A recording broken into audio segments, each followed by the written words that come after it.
Welcome to A Celtic State of Mind. I'm Paul John Dykes, and once again I'm delighted to be joined by Kevin Graham and Russell Boyce for the match day. We're up against Kilmarnock at Rugby Park. Now, even if the season wasn't going the way it's been going, this is always a difficult fixture. It's midweek, Tuesday night, Rugby Park, plastic pitch. It's, even thinking back to some great Celtic sides, you never relished going to Rugby Park. With everything that's going on, Russell, what's your thoughts? I mean, we've got the team. The team has been announced. What's your thoughts going into tonight's game? Can we possibly turn it around? Well, it's a real shame that this time around we can't blame the plastic pitch. You know what I mean? That's not even going to get a look in this time out. You know what I mean? We've not got a hope in hell of being able to blame the plastic pitch. I think obviously Welsh starting's a good sign. But again, it's too little too late. However, I would like to see that being a permanent thing between now and the end of the season. I would love to see us, if we're not going to sign a centre-half in the January window, it never happened. Let's stick with someone young. As you said, as much as the academy does look like it produces real gems on the outside, if you scratch the surface, really, it's not as many gems as you like to think from such a multi-million-pound sort of setup. As much as the exports that we've done, like Tierney most recently, shines the club in a really good light. It would be nice for us to see some like Welsh maybe being a minor success story of what has been a sad season. No, you're right, Russell, because we are looking for some positives out of what I've started calling purgatory, is where we are just now. And some of the positives that we were getting were Turnbull's emergence, Sorrow coming in, where, there's no way Sorrow would have been getting games had we been doing well. Interestingly enough, he's dropped tonight, and we'll talk about that. But the other one I'm hoping for is Welsh. I was looking at his performance, and it was difficult to pull positives from the St Mirren game, but I thought he'd done really well. He seems to have a bit of pace, which I haven't really looked at. We don't have good pace when Duffy and Beaton are partnering each other in the centre of defence. So I totally agree with that. I think, Welsh coming in, brilliant. Why didn't it happen sooner? Kevin Graham, let's have a wee look at some of the guys who have dropped out. Duffy is an obvious one. Griffiths, after all the rumours at half time and all the rest of that, I don't know. I was kind of more interested in the content in Neil Lennon's interview, as well as the pre-match that you already touched on from Griffiths. El Yunusi's dropped, and more interesting than all of that is Sorrow has dropped out and Brown's come back in. What's your thoughts, Kevin, on those dropping out of the first 11? I'm not really surprised that Duffy has dropped out. I think his performances over the last couple of weeks have been poor, to say the least, and it does look like he is struggling, and that's maybe like a decent bit of man management by Neil Lennon there. After his poor management of Stephen Welsh, I thought, like yourself, Stephen Welsh done okay when he came on Saturday. He wasn't spectacular, but then he wasn't poor either. Sorrow's a strange one, but again, yesterday, that when you watch the Neil Lennon interview, as soon as he mentioned that Brown was back and available, you knew that he was going to come in. So it's not really a surprise to see Brown in. It'll be interesting to see how he performs at the base of a diamond, because it is a 4-4-2 basically that we are playing, with Turnbull behind the front two. But you've got the new lad, John Joe Kenny, which is the greatest Scouse name ever. Playing it right back. I mean, he's not going to know the system or the shape of the team because he hasn't had a training session. So we've got to actually hope that John Joe actually gets through this on adrenaline and football intelligence. And it's going to be tough for the young lad coming in, especially on this Rugby Park pitch. Griffiths, he never done nothing on Saturday in the first half, but he never done nothing when he came on either. So it just seems like a change for a change's sake there. I mean, you have a look at it, I don't think Ayeti and Edouard have played on the same pitch for too long this season. So what kind of understanding that they're going to have? It's another team that's thrown together in the hope that the good players play and we get a result. And that's where we are. That's where we are in this season. Now, it was interesting when he spoke about Scott Brown. Neil Lennon's maybe going for his tried and tested. But Russell, boys, do you think Sorrow deserves to be dropped? Will he be feeling a wee bit aggrieved on the bench tonight? Now, I know we're all obviously on the train of love and sorrow right now, and myself included on that. Not because I'm a stato and I don't know the numbers, but it would be interesting to see really what the win percentage is like with Sorrell in the team, as opposed to not this season. Perhaps even David Turnbull would be quite surprisingly low. I appreciate the fact it's a collective, and they do look like two sort of shining lights. But if you look at, in a cruel way sort of thing, you could say, well, we aren't getting the results with you as that holding guy. Bring in the one with all the, the medals, the experience, the captain. However, the one thing I would say, I think if Sorrell had came on and got sent off within a couple of minutes a few weeks ago, I don't think he would be put back in the starting lineup just as quickly as Scott Brown has. I find that, quite interesting. I think that just seems to be brushed aside where, there's two ways to look at it. Was it, Scott Brown announcing that he no longer plays for the manager that night? Or was it, I don't know, just frustration at how the season's going? Either way, it was a complete lack of professionalism and it cost us dear. So, him, straight back into the team when, like you say, the future, someone like Sorrell, young future player, having a positive impact, or so it seems anyway on the outside, instantly dropped for a returning 35-year-old Scott Brown with us that played for, who only got sent off within 2 minutes in his last appearance. I don't know what message that sends. If I was playing devil's advocate here, what you could also say is we've had 6 games since the turn of the year. Sorrell and Turnbull have played them all, and we've only won 1. That's what I was looking for. So there is a start there if you're going to just have a look at the wins, losses, and draws that actually say that Lennon's maybe quite right bringing back in the club captain. One of the things, again, that we kept looking at during the season was the return of Lee Griffiths, because we knew that it clicked when him and Edwards teamed up last season. We were kind of looking for anything at all, any positive that might turn the season around. But, it's not been all goals and glory, as they say, since Griff and Eddie have been playing up front. And, I don't know if there's been a spat, but obviously reading between the lines, there may well have been some kind of fallout to some degree between Griffiths and Lennon. But it does give us the opportunity again to look at, there's a player that after half a dozen appearances, he looked like a real catch, even at £5 million from West Ham. But it's been a bit of a nightmare season for him. Not quite as bad, I don't think, as Barkas or Duffy. But at that price, you were hoping for a lot better. Kevin Graham, is tonight the night where we see a performance from a Yeti? Yeah, maybe not a performance, but maybe you just want to see some promise. That promise that you were shown earlier on in the season. I think the problem that we've got is Eddie. I think Eddie's checked out, and he's not the same player that as what he was before lockdown almost a year ago. And he's a massive. Eddie is the best player in our team. Bottom line, and he was a big reason why we played well from the turn of the year till to lockdown last year. And if he's checked out, you could put anybody up alongside him and it's not going to work. But if he fancies it, then the player alongside him might actually look better as well. Mm-hmm. But Aieti could be here for the long haul as well, so it's up to him to actually make a mark, and it's up to him to have a bit of professional pride and maybe show the Celtic support what he can do. You've already mentioned the transfer business, and obviously the two big names, the two bits of business we did really were to bring in John Joe Kenny from Everton, and also the Encham departure, which has made European football news today for all the wrong reasons. What a bizarre transfer that is. I read somewhere on Twitter, someone says we can get Marseille's manager the sack, but we can't sack our own one. That was bizarre, was it not?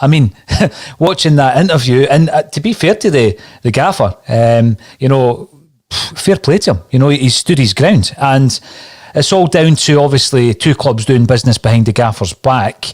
Encham, it's a loan to buy, €4.5 million. Kevin, when that story broke, you just kind of thought, wow, we're getting dragged in it. Can the season get any more ridiculous?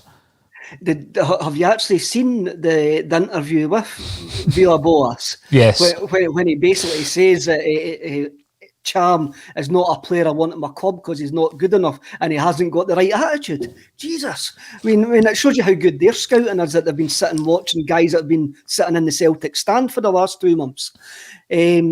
it was maybe this was Peter's plan all along. Maybe that's what it was all along. Send him Cham for a cut down price, and we'll end up getting Villaboas as a manager. Maybe this is what the silence has been about, and it's now coming to fruition. As I've extremely strange, but this happens in European football all the time. It happens in the elite clubs down south. Players get bought, and the manager hasn't got any say. Mm-hmm. There was an interesting podcast I listened to about Thomas Tuchel, and he likes it. He doesn't like to be involved in buying players, and he likes to. He just likes to coach them. He just likes to be on the training pitch with them. If he says he needs a right back, he trusts the people behind him to get him a good right back. Do you think, Russell, when you look at that, and it's obviously the way the game has gone, Brendan Rodgers was very vocal about it, players coming to the club that he didn't really want at the club. He was vocal, but then his actions sometimes spoke louder than words. Marvin Compere, for example, he comes in, he plays 60 minutes under Brendan Rodgers. Mm-hmm. He made his views pretty clear on Marion Sved when he was getting that interview. So yeah, I think as football fans, we've come to accept the fact that that's the way it is. It isn't just a case of there's a gaffer, he decides who we buy. But is the solution to that to have a director of football? So you've got your coach. I mean, Kevin says there's some of the most highly rated modern coaches are quite happy with it. But you've got a director of football who works as that go-between. And then the executive member of the boardroom, i.e. Peter Lowell, doesn't get involved in the football side of things. Too late now, of course. But do you think that director of football is something that Celtic will go towards? Well, I think it's really important as well, and I know me and Kev obviously were discussing it on Monday as well about how the fact managers don't always pick the players, which I totally accept. But I think the system needs to be working in tandem, and it needs to be all on the same page. And I think what we're talking about right now, if there was a permanent signing made in the January window, it's not happened. It never normally happens anyway, let's be honest. But if one had happened, my concern would be that structure isn't already in place. And I think it would be a novelty for Celtic to have a director of football and a manager that's chosen by the director of football, like Kev said yesterday. And the two, the manager's got full faith that the director of football is bringing in additions to the squad that already he knows the manager will be able to, firstly, work with, secondly, develop, nurture, and, obviously then, if that sell-on fee, materialises, then fantastic. That is kind of what the remit used to be anyway. I've no issue with the fact the managers don't always pick their players anymore. Tuchel, whatever he's called, I mean, if you look at where he's worked, it's an incomparable sort of circumstance, in my opinion. It's completely different stratosphere. I think the thing was with Brendan Rodgers as well. It wasn't an old-fashioned attitude that Rodgers had. It's the fact the goalposts were moved. Yeah, that's what I think. I think when he joined, the level of control or decision-making power he had was changed along the way. And I think that's where the issue, that's where he took umbrage. And like you rightfully say, he wasn't exactly shy about letting us know as well. No, that's right. Kevin and I had the opportunity to talk, Kevin, didn't we, to the Anfield Rap guys whilst Brendan Rodgers was still in charge at Celtic. Mm-hmm. And they were talking about the way that the kind of transfer and recruitment set up was down at Anfield during Brendan Rodgers' time and how it had progressed since then, Kevin. And, there was no surprise on their part with regards to, what was it they said? Brendan probably picked 1 and 3. Was that right? And then, one and 3 players. So when it comes to Celtic, it's quite clear that Sinclair's a Brendan Rodgers buy, and Toure was someone that Brendan Rodgers wanted, and there'd have been a few more. But then, obviously, the club were working behind the scenes on their recruitment, their scouting, etc., and players were coming in that perhaps he didn't fancy. But I think you're right in what you say, Russell. It can work as long as the manager and the director of football are working in tandem, as long as they're working together. And I think one of the biggest issues of a myriad of issues this season has been this kind of disconnect within the coaching network at Celtic. So you've got a coaching team that has been put together by, Peter Lowell and co. And, it's not something that you would expect to work all that well when John Kennedy, Gavin Strachan and Neil Lennon aren't a team that particularly want to work together. They haven't chosen each other. They've been thrown together, a bit like the team tonight by Neil Lennon.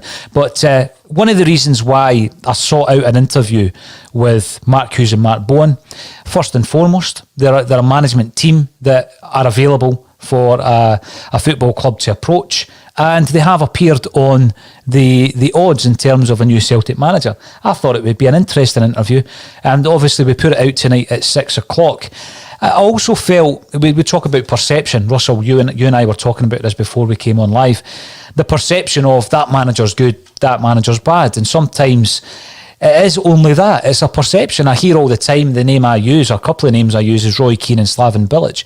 People think, and Frank Lampard to a degree. I look at Frank Lampard. I actually expect Frank Lampard to be in the running for the Rangers job if Steven Gerrard moves elsewhere in the summer, because his stock has risen, undoubtedly.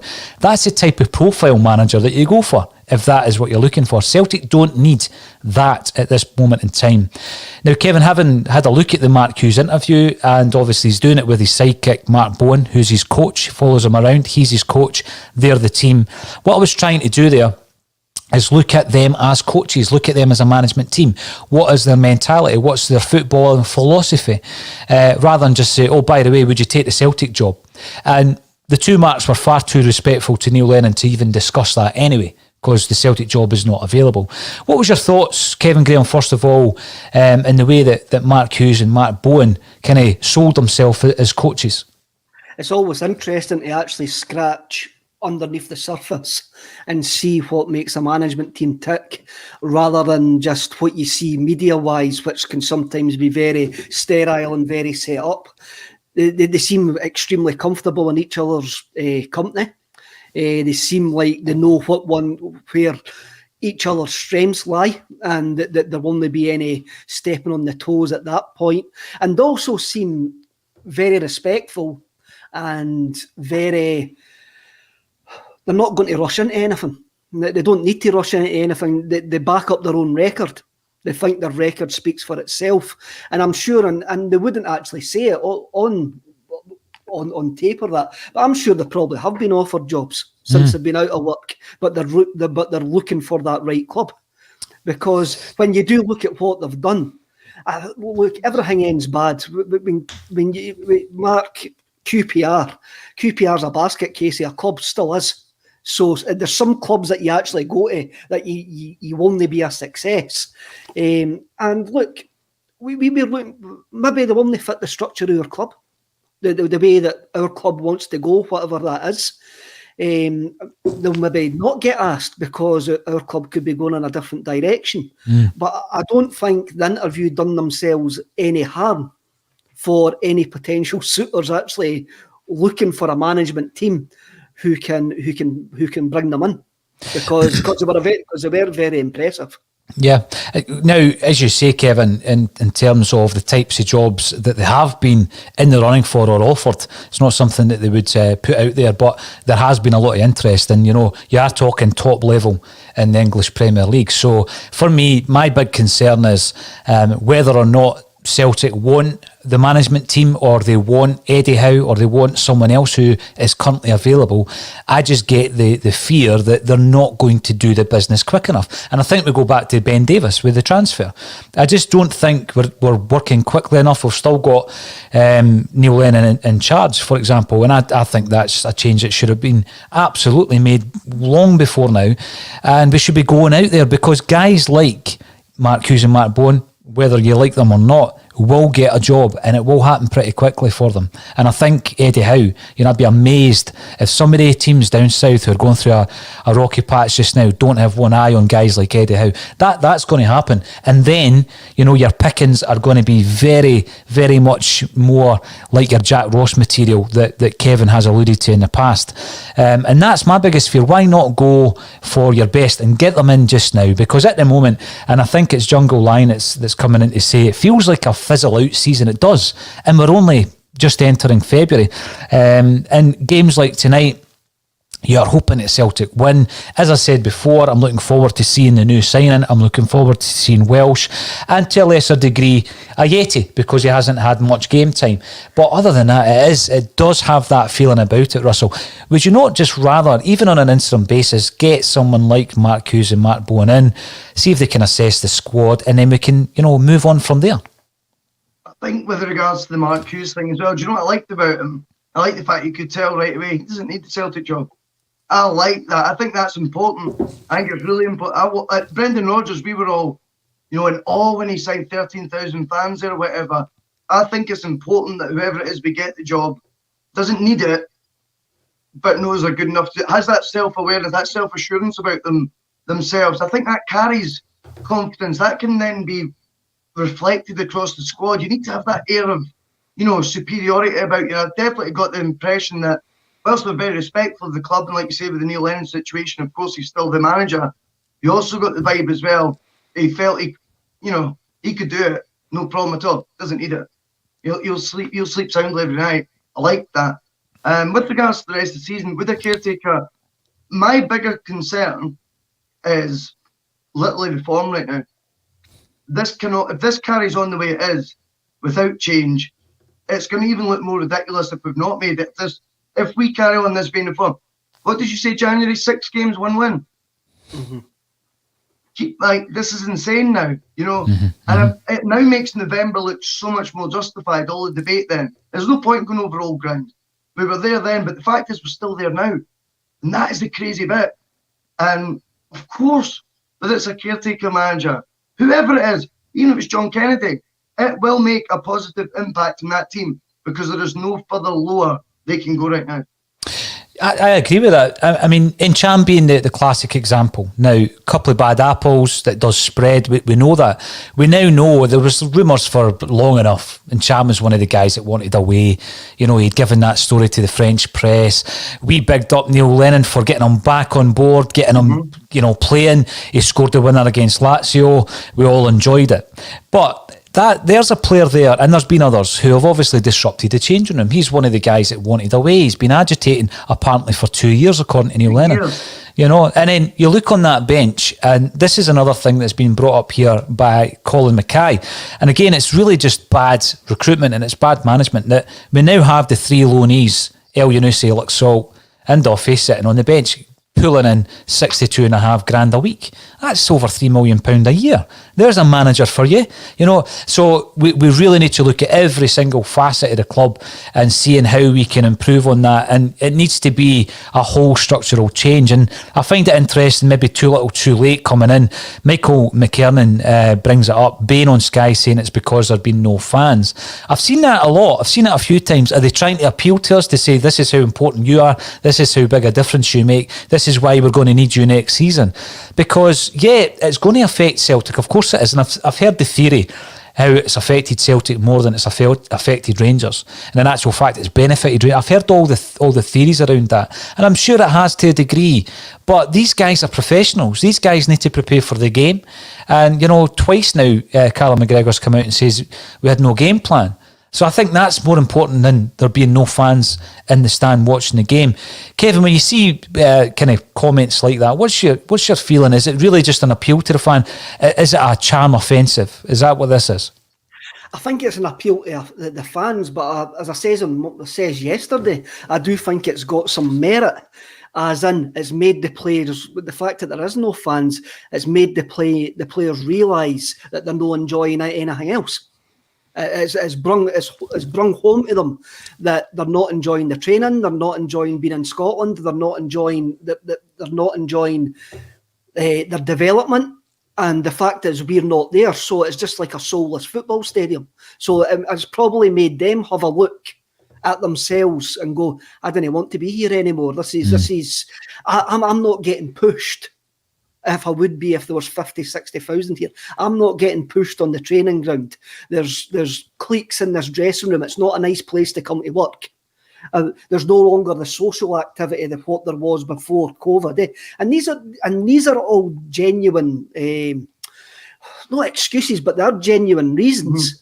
But some clubs have handled them better than others. I think it's just got to a point that where we've had 6 players and there've been 6 first-team players that have wanted away, and 5 of them are still here. And I think that's a big problem. And I think as well, as soon as we started losing a couple of games, the Ferencváros game, that was the starting gun. That was the moment our season. That was the moment our season went on a downward spiral. Well, was that night, and when the manager came out and made it clear that there was players wanting to leave the club. And I do think the COVID break, I do think there's justification for them saying about the COVID break, but not the way that they're saying it. If that makes any sense. I just feel that, the lack of fans thing, it starts at the top. Neil Lennon doesn't take any responsibility when we have bad results. It doesn't surprise you that the players have stopped taking responsibility as well and want to blame it on superficial things like no fans there. No club has any fans. We have the advantages still. It's nonsense.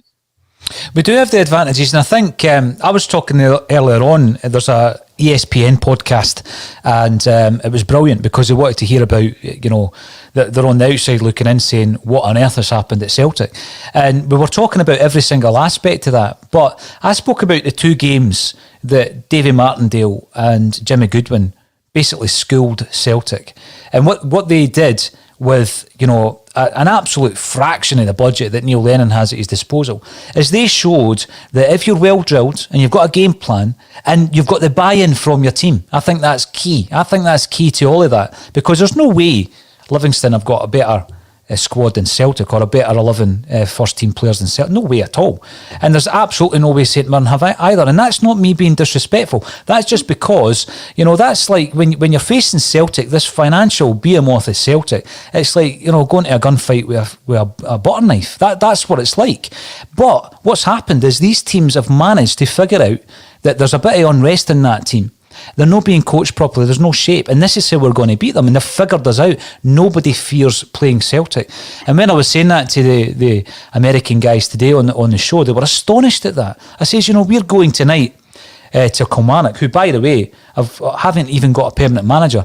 Kilmarnock will fancy their chances tonight. Every team at the moment playing Celtic, there is no fear that they feel they're going to beat us. And in this season of all seasons, going for 10 in a row, you're looking at that Celtic jersey, you're thinking, bloody hell, have we even won in that jersey? It's cracking. If we won in the away one as well, we've not won many games in the hoops either. Everything was going to plan, but it's not happened on the football park. Scott Bain, it just shows you the issues we've had, that we've had 3 goalkeepers splitting up the appearances this season. Welsh is back. We've been saying it for ages. There's a comment coming through that I think is brilliant from Jim G, just before the teams actually get ready to kick off. Finally, we get the back line we want, and he changes the midfield. It's been a season like that, isn't it? Definitely. It's a back line that have never played together, so here we go again. Another one. A guy comes right in. I think he was asked yesterday if John Joe Kenny was match fit. He says, well, he was on the bench the other day. And you just think, brilliant, Lenny, superb. I'm looking forward to seeing him, as I say, and we'll come back at halftime. Thanks everybody for getting involved on YouTube, Facebook and Twitter. As I said, we've got a really good interview that we uploaded at 6 o'clock tonight. So if the action's not going to plan, go on the YouTube channel and watch the Mark Hughes interview instead. But if not, we'll see you back at halftime. Thank you, Russell Boyce and Kevin Graham, for joining me on A Celtic State.